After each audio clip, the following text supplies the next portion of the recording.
ভূমিতে শুয়ে আছেন হযরত মাওলানা আব্দুল করিম সাহেবকে কৌলিয়া রাহিমাহুল্লাহ। আমি এই ওনার গল্প শুনলাম। এই ভূমিতে শুয়ে আছেন হযরত মাওলানা নুরুদ্দিন বহরপুরি রাহিমাহুল্লাহ। এরকম অনেক নাম না জানা আল্লাহর ওলিরা, সাধকরা, ওলামায়ে হযরত এই ভূমিতে শুয়ে আছে ছিলেন। আমরা সকলের জন্য দোয়া করি আল্লাহ তাআলা আমাদের খেদমতগুলোকে কবুল করে নিন। আমিন। কোরআনের নূর দিয়ে তাদের কবরগুলোকে আল্লাহ তাআলা মুনাওয়ার করে দেন। আমরা সবাই করি আমিন। প্রিয় ভাই, আপনারা সবাই ভালো আছেন? একটা সিলেটি কথা জিজ্ঞেস করতে হবে। আপনারা কিতাব বাবা বালানি জি হয় মাশাআল্লাহ মাশাআল্লাহ, আল্লাহ কবুল করো। আমি এবছর বিভাগীয় পর্যায়ে প্রোগ্রামগুলোতে যাচ্ছি, প্রতিটা বিভাগে একটা করে প্রোগ্রাম।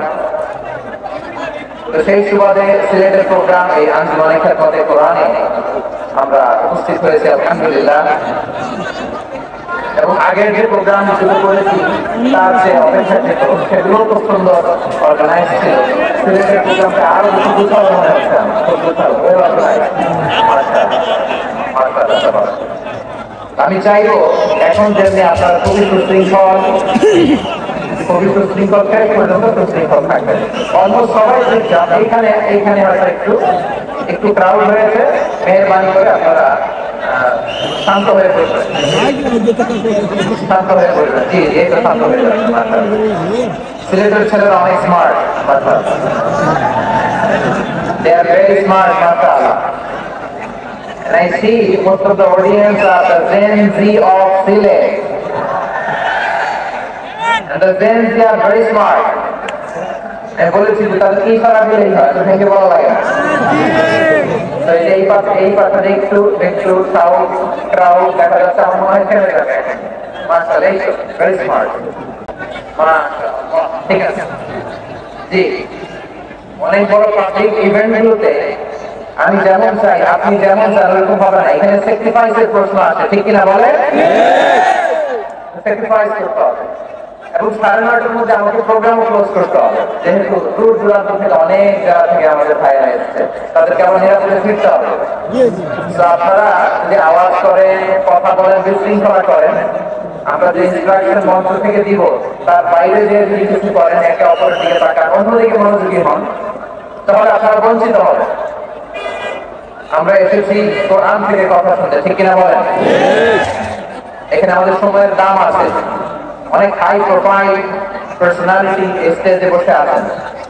আপনাদের এই পুলিশ সুপার থেকে শুরু করে, ডিসি থেকে শুরু করে, তারপর থানার ওসি থেকে শুরু করে, সিটি কর্পোরেশনের অফিসার থেকে শুরু করে, all are engaged in this programme.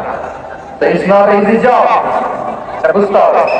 সবার কোঅপারেশন ছাড়া এত বড় পাবলিক প্রোগ্রামকে সাকসেসফুলি, পিসফুলি অর্গানাইজ করা সম্ভব না।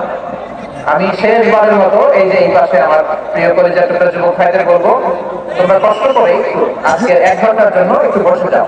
হ্যাঁ, দেখেছি, মাশাআল্লাহ, হ্যাঁ দেখেছি, এই যে আপনার শুভেচ্ছা জানালাম। ঠিক আছে, মাশাআল্লাহ মাশাআল্লাহ মাশাআল্লাহ, ঠিক আছে। আল্লাহ কবুল করুন, আল্লাহ কবুল করুন। এরাই হচ্ছে আগামীর বাংলাদেশ।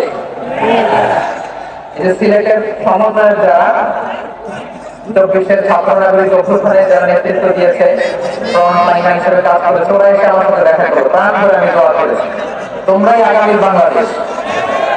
তোমাদের হাতে নিরাপদ আমার এদেশের লাল সবুজের পতাকা। তোমাদেরকে দায়িত্বশীল ভূমিকা রাখতে হবে। মাশাআল্লাহ, হ্যাঁ হ্যাঁ, এরা যাবে হিংসা জীবী যাবে ভালো। ঠিক আছে, দেখেছি দেখেছি দেখেছি। মাশাআল্লাহ মাশাআল্লাহ, এই তো শান্ত। এভাবে কয়েক মিনিট একটু কোঅপারেট করলে আমি কিছু বার্তা, কিছু মেসেজ আপনার সাথে শেয়ার করবো ইনশাআল্লাহ। যখন আমি জিজ্ঞেস করবো তখন আওয়াজ করে উত্তর দিতে হবে, আর যখন কথা বলবো তখন চুপ থাকতে হবে। খরগোশের কানের মতো কান দুটোকে খাড়া করে রাখতে হবে, আর চাতক পাখির মতো চোখ দুটো সামনে রাখতে হবে। পারা যাবে ইনশাআল্লাহ?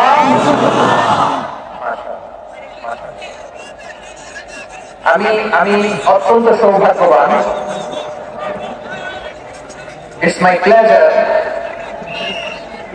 আমি অত্যন্ত সৌভাগ্যবান যে 3 দিন ব্যাপী আঞ্জুমানে খেদমতে কোরআনের এই চমৎকার তাফসীরুল কোরআন প্রোগ্রামের শেষ অধিবেশনে আমার মতো এরকম নগণ্য ক্ষুদ্র ছোট্ট একটা মানুষকে কিছু কথা বলার সুযোগ করে দেওয়া হয়েছে। আমি আপনাদের সবার প্রতি অত্যন্ত কৃতজ্ঞ হচ্ছি, শুকরিয়া জানাচ্ছি। আমি আরো সৌভাগ্যবান এজন্য যে এই জায়গা থেকে আমি আর আওয়াজ শুনবো না, হাতও দেখাতে হবে না, একেবারে চাই নাই। আমি আরো সৌভাগ্যবান যে আমি অত্যন্ত নগণ্য ক্ষুদ্র একজন কোরআনের ছাত্র হয়ে কোরআন থেকে যা বুঝেছি এই কথাগুলো যখন দেশ থেকে দেশান্তরে যেখানেই যাই শোনাবার জন্য লক্ষ লক্ষ তিনি ভাইরা সেখানে উপস্থিত হয়, আলহামদুলিল্লাহ। এবং যারা আসতে পারেন না, এরকম কোটি কোটি বনি আদম পরবর্তীতে সোশ্যাল মিডিয়ার কল্যাণে তারা কথাগুলো শোনে না, আলহামদুলিল্লাহ। আবার এমনও অনেক আছে যারা আমাদেরকে পছন্দ করেন না, তারাও ডায়েরি খাতা কলম নিয়ে মোবাইল নিয়ে ল্যাপটপ খুলে আমাদের আলোচনা শোনে। আমি তাদেরকেও ভালোবাসি, কারণ আমার স্লোগান হচ্ছে হেরে যাবে ওদের হিংসা, ষড়যন্ত্র, জিতে যাবে আমাদের ভালোবাসা। যারা আমাদের বিরোধিতা করে, আমাদের ব্যাপারে ঘৃণা ছড়ায়, তাদের জন্য আমাদের বুক করা দরদ, ওটার ভালোবাসা আছে না নাই? কারণ ভালোবাসা দিয়ে যা জয় করা যায়, কঠোরতা দিয়ে তা পারা যায় না। তো যারা বিরোধিতার জন্য আমাদের আলোচনা শোনেন তাদেরকে ওয়েলকাম। যারা আমাদের আলোচনা আউট অফ কন্টেক্সট নিয়ে এক জায়গায় মাথা এক জায়গায় লেজ জুড়ে দেন, তাদেরকে ওয়েলকাম। গত সপ্তাহে আপনারা জানেন খুলনা বিভাগের প্রোগ্রাম আমি দিয়েছিলাম যশোরে, আজিজ ফাউন্ডেশনের উদ্যোগে। তো যশোরের প্রোগ্রামের এক ভিডিওর পেছনে আমাদের কিছু দিনী ভাইরা 6 বছর আগের এক অডিও ব্যাকগ্রাউন্ডে জুড়ে দিয়ে বিভ্রান্তি ছড়ানোর জন্য সোশ্যাল মিডিয়াতে ছড়িয়ে দিয়েছে। তো তাদের প্রতি আমাদের কোনো রাগ নাই, ক্ষোভ নাই, তারা হয়তো দিনই টাকাটা থেকেই করেছে। কিন্তু তারা হয়তো বুঝতে পারে না এই যে রিসেন্ট আলোচনার ভিডিওর পেছনে 6 বছর আগের অডিও জুড়ে দেওয়া, এটাকে বাংলায় বলে প্রতারণা। কি বলে? প্রতারণা, ধোঁকাবাজি। এখনকার আলোচনার ভিডিও আর ব্যাকগ্রাউন্ডে এডিট করে লাগিয়েছি 6 বছর আগে অডিও, এটা প্রতারণা বলে, ধোঁকাবাজি বলে। আর বিষ্ণু বলেন মান ফাসানা ফালাইসা মিন্না, the person who deceives us is not among us। যে আমাদেরকে ধোঁকা দেয় সে আমাদের অন্তর্ভুক্ত নয়। বিশ্বনবীর এই হাদিস তারা মনে রাখে না। এজন্য শুধু বিশ্বনবীর প্রতি সাল্লাল্লাহু আলাইহি ওয়াসাল্লামের প্রতি সেরেক ভালোবাসা আপনাকে বাঁচাতে পারবে না যদি বিশ্বনবীর আদর্শ আপনি গ্রহণ না করেন। তার জলজন্ত প্রমাণ আবু তালেব বিশ্বনবীকে অনেক ভালোবেসেছেন আলাইহিস সালাতু ওয়াস সালাম। পলিটিক্যাল শেল্টার, ফিনান্সিয়াল শেল্টার, সব ধরনের শেল্টার তিনি দিয়েছেন, কিন্তু বিশ্বনবীর আদর্শ মানেন না। মুক্তি মিলবে না? হ্যাঁ, আওয়াজ করে বলেন আবু তালেবের কি মুক্তি মিলবে?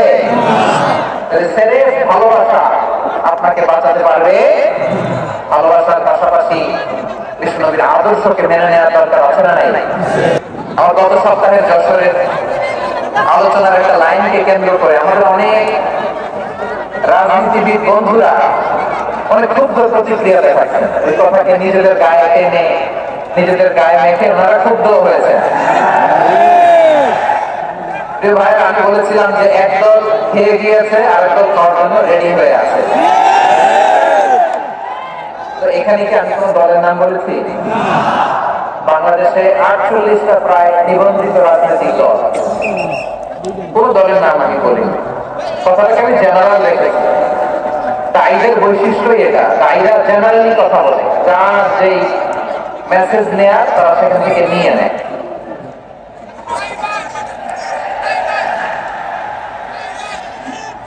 তো কোন দল এটা নিয়ে কোনো কথা বললো না। আপনারা এটাকে নিজের গায়ে মাখালে এটা ঠিক হয় নাই। আমি বলবো যে এটা খুবই অনভিপ্রেত হয়েছে। কোন দলকে টার্গেট করে বা কোন দলের পক্ষে আমরা কখনো কথা বলি না। আমরা কোরআনের পক্ষে কথা বলি, ইসলামের পক্ষে কথা বলি, ঠিক কিনা বলেন? একটা জেনারেল কথাকে যদি আমার রাজনীতিবিদ বন্ধুরা নিজেদের গায়ে মাখেন, ক্ষুব্ধ প্রতিক্রিয়া জানান, এতে করে সাধারণ জনগণের কাছে একটা নেগেটিভ মেসেজ যাবে আমাদের ব্যাপারে। এটা হোক আমরা চাই না। এদেশের যত এই যে আমার ভাইরা, এই যে আমি যে কথা বলছি সাদা কবি, ও আচ্ছা, চলে যাবে না, একটু জায়গা দিয়ে দেন ওনাকে। হয় কি লক্ষ লক্ষ মানুষের ভিড়ে আপনি যদি উঠতে চান খুব কঠিন হয়ে যায়। যদি পারেন একটু বসেন, আর না পারলে ভাইকে একটু জায়গা দিয়ে দেন। আমার দিকে তাকান, এই ছেলে এদিকে তাকাও, এদিকে এদিকে। ফাইন। তা আমার প্রিয় রাজনীতিবিদ বন্ধুদের আমি বলবো, কথাটা ছিল ভেরি জেনারেল, এটা নিজেদের গায়ে মাখানোর কোনো দরকার নাই। আমরা এই যে এক্সিস্টিং যে রাজনৈতিক চর্চা, এটা থেকে আমরা বেরিয়ে আসতে চাই। আমরা চাই না এদেশে চাঁদাবাজি, দখলবাজি থাক, ঠিক কিনা বলেন? এদেশে কোনো দুর্নীতি থাক, টেন্ডারবাজি থাক, এগুলো আমরা চাই। আই হেট পলিটিক্স একটা জেনারেশন আছে, বেশিরভাগ জেন জি অফ সিলেট, এরা আই হেট পলিটিক্স জেনারেশন, এরা পলিটিক্স কে পছন্দ করে না। কেন করে না? তার আমাদের আশা নেই। আমরা দেখেছি ক্ষমতার বাড়াবাড়ি যখন হয়, এক সরকার যায় আরেক সরকার আসে, তখন দুর্নীতির জিনিসটি আমরা জানতে পারি, এর আগে জানতে পারি না। প্রতিটা দলের ভেতরেই আমরা এই বাজে চর্চাটা দেখেছি। এখন আমাদেরকে শুধরে নেওয়ার সময় এসেছে। এটা এই সুন্দর সময়, নতুন প্রভাতের বাংলাদেশ, নতুন ভোরের বাংলাদেশ, এই সময় আমরা কাদা ছোড়াছুড়ি যেন না করি। আমাদের শপথ নেওয়ার সময় এসেছে। প্রতিটি দল, নিবন্ধিত 48টি সবগুলো দলের এখন শপথ নেওয়া উচিত যে আমরা কোনোদিন আর চাঁদাবাজি করবো না, টেন্ডারবাজি করবো না, দখলবাজি করবো না। আমরা সবসময় দেশের পক্ষে থাকি, সবসময় দেশের পক্ষে থাকি। সেই কথাগুলো ছিল ভেরি জেনারেল। যে কথাগুলো আমরা জেনারেলি বলি, এগুলো জেনারেলি আপনারা নেবেন। আমার রাজনীতিবিদ বন্ধুদের কাছে এটাই আমার কামনা। আর এই জাতীয় বার্তা যখন আমরা দেই, তখন যদি আপনি বলেন পাল্লা রাজনীতিতে আসেন, পাল্লা দল করে দেখান, এটা হইল? আমি কি এরকম কোনো কথা বলেছি? না। আমি একজন মুফাসসির কোরআন, আমি একজন আলেম, এর বাইরেও আমার সবচেয়ে বড় পরিচয় আম সিটিজেন অফ বাংলাদেশ। আমি বাংলাদেশের একজন সাধারণ নাগরিক। আমার দেশের যে কোনো সমস্যা, যে কোনো ইনকনসিস্টেন্সি, অসঙ্গতি নিয়ে মত প্রকাশের স্বাধীনতা আমার আছে না নাই? আপনারা একটু বাক স্বাধীনতার কথা বলেন, ফ্রিডম অফ স্পিচের কথা বলেন, বাক স্বাধীনতার কথা বলেন। আপনারাই যদি আবার কোন মন্তব্যের কারণে বলেন যে রাজনীতির মাঠে আসেন, দল করেন, দেখি কতটুকু পারেন, এটা ঠিক হবে না। তাই প্রিয় ভাই, আসুন আমরা দল মত নির্বিশেষে কাঁধে কাঁধ মিলিয়ে সোনার বাংলাদেশ গড়ি, দুর্নীতি মুক্ত বাংলাদেশ গড়ি, যে বাংলাদেশের জন্য রক্ত দিয়েছে আবু সাঈদ, যে নতুন ভোরের বাংলাদেশের জন্য রক্ত দিয়েছে মুখ ধরা, যে নতুন বাংলাদেশের জন্য রক্ত ছড়িয়েছে 24-এর যে গণ অভ্যুত্থানের প্রত্যেকটি শহীদের আওয়াজ করে বলেন ঠিক কিনা? আল্লাহ তাআলা আমাদের দেশকে নিরাপদ করো, শান্তিময় করো। আমরা যেন স্বাধীন সার্বভৌম বাংলাদেশের মাথা উঁচু করে বিশ্ব দরবারে দাঁড়াতে ব্যবহৃত তৌফিক দান করো। আওয়াজ করে সবাই করি আমিন। প্রিয় ভাইয়েরা, আমি আর কাল বিলম্ব না করে আসুন সরাসরি মহাবিশ্বের মহাগ্রন্থ, মহাবিশ্বয় মহাগ্রন্থ আল কোরআনুল কারীমের তাফসীর। আমি আজকের এই চমৎকার রজনীতে আলোচনা করবার জন্য সূরাতুল আহজাবের 45-46 এ দুটি আয়াতকে চুজ করেছি। এর দুটি আয়াতের আলোকে কিছু কথা আপনাদের সাথে শেয়ার করব। আওয়াজ করে বলুন ইনশাআল্লাহ। তার আগে আসলে তো দেখে নিই আপনারা কে কোথা থেকে এসেছেন। আপনারা সুনামগঞ্জ জেলা থেকে কারা কারা এসেছেন দেখি। সুনামগঞ্জ,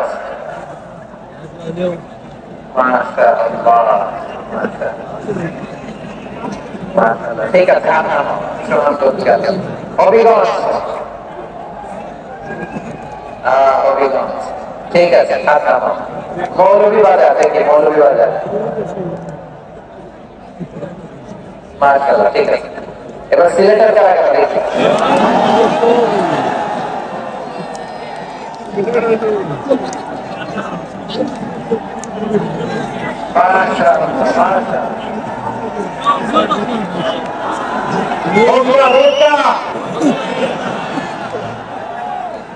ঠিক আছে, ঠিক আছে, মাশাআল্লাহ, মাশাআল্লাহ, I like it, I love it, মাশাআল্লাহ। সুনামগঞ্জ, হবিগঞ্জ, মৌলভীবাজার, সিলেট। সিলেটের 4 জেলার বাইরে থেকে কারা কারা আসছে দেখি। মাশাআল্লাহ অনেক আল্লাহ সবাইকে কবুল করবে। আজকের এই প্রোগ্রামকে এই তাফসীরুল কোরআন মাহফিলকে আমাদের নাজাতের ওসিলা বানায়। 3 দিন ব্যাপী দেশের প্রসিদ্ধ দশা অত্যন্ত বিজ্ঞ প্রাজ্ঞ ওলামারা যে সমস্ত আলোচনা দিক নির্দেশনা এই মঞ্চ থেকে আমাদের জন্য রেখেছেন, আমাদের সেগুলোর উপর আমল করতে পারে আল্লাহ তৌফিক দান করুন। প্রিয় ভাইরা, বড় জ্ঞাতারি, অনেক বড় সংগ্রাম, জনপ্রিয়তা, এগুলো আমাদের উদ্দেশ্য না। আমাদের উদ্দেশ্য হচ্ছে আল্লাহ সন্তুষ্টি। ছেলে আওয়াজ করে বলো, আমাদের উদ্দেশ্য কার সন্তুষ্টি? আল্লাহ সন্তুষ্টি। আল্লাহ সন্তুষ্টি ওইটা যদি পাই যথেষ্ট। আজকে আমরা আমাদের নিয়তকে খালিস করে নিই। আমরা যা শুনবো আমলের নিয়তে শুনবো, নিজের জীবনকে পরিবর্তনের জন্য শুনবো, ঠিক কিনা বলেন? হ্যাঁ বললে এটা শরীয়তে হালাল হয়ে যায়। নবীর মুখ দিয়ে যদি বেরোয় হ্যাঁ, নাম, ইয়েস, তাহলে এটা হালাল, ঠিক কিনা বলেন? এই নবীর মুখ দিয়ে যদি না বের হয় যে না, নো, তাহলে এটা শরীয়তে হারাম হয়ে যায়। কেমন নবী আমরা পেয়েছি, যিনি হ্যাঁ বললে হালাল, না বললে হারাম, যিনি সাফাবা এই আঙ্গুলি উপরের দিকে উঁচু করলে চাঁদ ভেঙে 2 টুকরা হয়ে যায়, যে নবী জমিন থেকে পা উঁচু করলে আল্লাহর আরশে মেরাজে চলে যায়, এমন নবীর উম্মত আমরা রয়েছি। যে নবীকে বাদ দিলে কোরআন বোঝা যায় না, কারণ এই নবীর উপরই কোরআন নাযিল করেছে কে? এই নবীকে বাদ দিলে হাদিস বোঝা যায় না, কারণ হাদিস তো এই নবীর মুখনিসৃত পবিত্র বাণী। সুবহানাল্লাহ পড়েন। এই নবীকে বাদ দিলে জান্নাত চেনা যায় না, কারণ জান্নাত তিনি চাক্ষুষ দেখে এসে আমাদেরকে মেরাজ শেষে বর্ণনা করে শুনিয়েছেন। এই নবীকে বাদ দিলে জাহান্নাম চেনা যায় না, এই নবীকে বাদ দিলে আমার রবকে চেনা যায় না, ঠিক কিনা বলে? বিশ্বনবী 5টি বৈশিষ্ট্যের কথা আল্লাহ তাআলা এই সূরাতে উল্লেখ করেছেন। আল্লাহ রাসূল সাল্লাল্লাহু আলাইহি ওয়াসাল্লাম যখন মক্কাতে দাওয়াত দিচ্ছিলেন, মক্কার কুরাইশরা নানাভাবে বিষ্ণু ইসলামকে কষ্ট দিচ্ছিল, নানাভাবে ট্যাগিং করছিল, মিথ্যা অপবাদ দিচ্ছিল। কখনো কখনো তারা বিষ্ণু নবীকে বলছিল মিথ্যাবাদী, চাচা, কখনো বলছিল যে তুমি হচ্ছে জাদুকর, সাহির, কখনো বলেছে শায়ের, মুহাম্মদ তুমি কবি, কখনো বলেছে কাহেন, মুহাম্মদ তুমি গণক, এবং কখনো বলেছে মুহাম্মদ তুমি হচ্ছে মাজনুন, মানে পাগল। আওয়াজ করে সবাই পড়ো, নাউযু বিল্লাহি মিন যালিক। তাহলে বিশ্বনবীকে মৌলিকভাবে এই 5টি অপবাদ দিয়েছে। আমার কলেজের সিলেটের ভাইরা, বিশ্বনবীর ব্যাপারে মিথ্যা অপবাদ মৌলিকভাবে দিয়েছে কয়টি? 5টি। বলেছে তুমি মিথ্যাবাদী, বলেছে তুমি গণক, তুমি কবি, তুমি পাগল, তুমি জাদুকর। বিশ্বনবীকে যে 5টি অপবাদ দেয়া হলো, আল্লাহ তাআলা এটা সহ্য করেন। এই 5টি অপবাদের বিপরীতে আল্লাহ তাআলা বিশ্বনবীর 5টি চমৎকার বৈশিষ্ট্য উল্লেখ করে সূরাতুল আহজাবের 2টি আয়াত নাযিল করেছেন। আওয়াজ করে পড়া, আল্লাহু আকবার। 5টি চমৎকার বৈশিষ্ট্য সূরাতুল আহজাবের ভেতরে রব্বুল আলামিন উল্লেখ করে আমাদেরকে জানিয়ে দিচ্ছেন, ইয়া আইয়ুহান নাবিয়্যু ইন্না আরসালনাকা শাহিদান ওয়া মুবাশশিরান ওয়া নাযীরা ওয়া দা'iয়ান ইলা আল্লাহি বিইذনিহি ওয়া সিরাজান মুনীরা। রব্বুল আলামিন ডেকে বলেন, নবী, নিশ্চয় আমি আপনাকে সাক্ষ্যদাতা রূপে প্রেরণ করেছি, সুসংবাদদাতা রূপে প্রেরণ করেছি, সতর্ককারী রূপে প্রেরণ করেছি, আল্লাহর দিকে আহ্বানকারী রূপে প্রেরণ করেছি, আর আলোদানকারী চেরাগ রূপে, প্রদীপ রূপে প্রেরণ করেছি। বলেন সুবহানাল্লাহ। 5টা বৈশিষ্ট্য। 1 নম্বর, আল্লাহ তাআলা বলেন, হে নবী, নিশ্চয় আমি আপনাকে সাক্ষ্যদাতা হিসেবে প্রেরণ করেছি। সাক্ষ্যদাতা, বিষ্ণু ইসলাম সাক্ষ্য দিবেন, এজন্য শাহিদ, শাহিদ মানে সাক্ষ্যদাতা। আওয়াজ করে বলুন, শাহিদ মানে কি? সাক্ষ্যদাতা, তিনি সাক্ষ্য দিবেন। মুবাশশির, 2 নম্বর বৈশিষ্ট্য হচ্ছে তিনি মুবাশশির। মুবাশশিরুন বিরাহমাতিল্লাহি ওয়া বিল জান্নাহ, তিনি আল্লাহর রহমতের সুসংবাদ দেন, তিনি আল্লাহর জান্নাতের সুসংবাদ দেন। সুবহানাল্লাহ। 3 নম্বর বৈশিষ্ট্য হচ্ছে নবী, তিনি সতর্ককারী, ওয়ার্নার। তিনি সাবধান করতে এসেছেন, রিমাইন্ডার দিতে এসেছেন যে আল্লাহর পথে যদি না চলো, শিরকি কাজ যদি না থামাও, তাহলে এমন আযাব আসবে আল্লাহর পাকড়াও থেকে তুমি বাঁচতে পারবে না। তিনি নবী বিষ্ণু ইসলামের 4 নম্বর বৈশিষ্ট্য হচ্ছে দাঈয়ান ইলাল্লাহ, তিনি আল্লাহর দিকে আহ্বান করেন। এই যে আমরা আমাদেরকে পরিচয় দেই যে আমরা দাঈ বলি না, বলি যে উনি হচ্ছেন একজন দাঈ ইলাল্লাহ। বহু বছর আমরা বলি দুআ ইলাল্লাহ, এটা কোরআনের এই আয়াত থেকে এসেছে। সুবহানাল্লাহ পড়েন, ওয়া দাঈয়ান ইলাল্লাহ দিকে আল্লাহর আদেশে বিষ্ণু ইসলাম আল্লাহ দিকে মানুষকে ডাকেন। এবং বিষ্ণু ইসলামের 5 নম্বর বৈশিষ্ট্য হচ্ছে সিরাজান মুনীরা, আলোদানকারী প্রদীপ, আলোকদীপ্ত প্রদীপ, যে আলো দিয়ে তিনি গোটা বিশ্বকে আলোকিত করেছেন। আওয়াজ করে পড়েন আল্লাহু আকবার। তাহলে মোট 5টি বৈশিষ্ট্য নিয়ে আমরা কথা বলবো বিশ্বনবীর। আওয়াজ করে বলুন কয়টি? 1 নম্বরে হচ্ছে শাহিদ, বিশ্বনবী সাক্ষী দিবেন। কি দিবেন? সাক্ষী দিবেন। He will be witness for all prophets and for us. তিনি নবীদের উপর সাক্ষী দিবেন, আর উম্মতের উপর সাক্ষী দিবেন। সুবহানাল্লাহ পড়েন। কিয়ামতের দিন আল্লাহ তাআলা প্রত্যেক নবীকে জিজ্ঞেস করবেন, তুমি কি তোমার উম্মতের কাছে আমি যা যা পৌঁছাতে বলেছিলাম পৌঁছিয়েছো? নবীরা বলবে আল্লাহ আমি পৌঁছিয়েছি। নবীদের কথা ঠিক কিনা, সত্য কিনা, এর সপক্ষে কথা বিশ্বনবী সাক্ষী দিবেন। সুবহানাল্লাহ পড়েন। এজন্য রব্বুল আলামিন বলেন জিন্না মিন কুল্লি উম্মাতিন বিশাহীদিন ওয়া জিন্না বিকা আলা হাউলা'i শাহীদা। তখন কেমন হবে যখন প্রতি উম্মত থেকে আমি একজনকে সাক্ষী হিসেবে বের করে আনবো, আর তাদের উপরে নবী আমি আপনাকে সাক্ষ্য বানাবো। বলেন সুবহানাল্লাহ।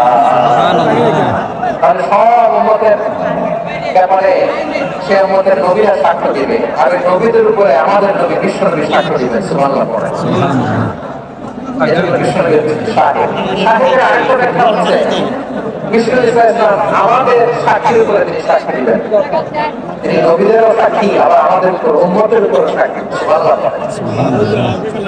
রব্বুল আলামিন বলেন ওয়াকাযালিকা জাআলনাকুম উম্মাতান